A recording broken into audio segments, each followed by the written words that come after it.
Hello, welcome to the Good, the Bad, the TNA Impact for this week's Impact Wrestling. Pretty much the only real difference this week was, the storyline-wise, I'm still not really liking anything I'm seeing. I'm liking the aspect, and the only aspect that I did like about the main event, pretty much going to Against All Odds, is, well, they added Bully Ray to the mix. They made it a fatal four-way. It at least makes a little bit more random area, and you can also see when's Bully Ray going to turn on Bobby Roode, or if he's going to do so at all. But otherwise, pretty much the only other storylines that have been getting me going, getting me going for Against All Odds, were the tag team title situation with Samoa Joe and Magnus, and Crimson and Matt Morgan, and the X Division title with Austin Aries and Alex Shelley. Well, they did a nice little deal with Magnus and Joe and Morgan and Crimson, but they did nothing with Alex Shelley this week. I mean, you had Austin Aries, and he was just in a match with one of the UK locals.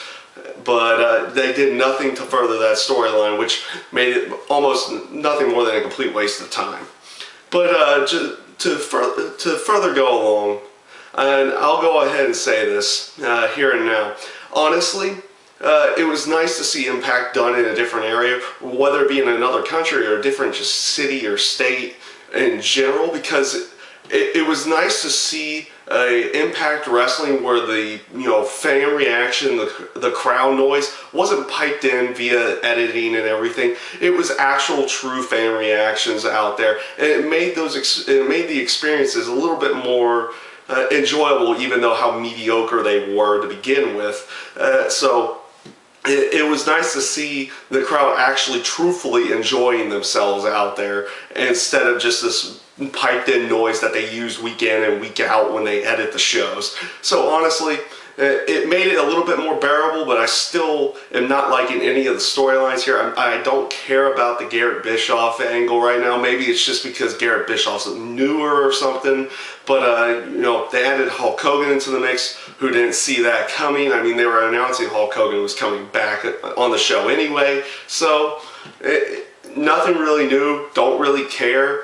I'm not really liking it going into the pay-per-view. I mean, wrestling-wise, it's, they're still really good and really top-notch, but storyline-wise, it's really letting me down right now. I really don't like what I'm watching. I really just don't care about most, if any, of the storylines going into the pay-per-view in general. So this is this week's Good, the Bad, the TNA Impact, and that's pretty much all I got to say about it right now.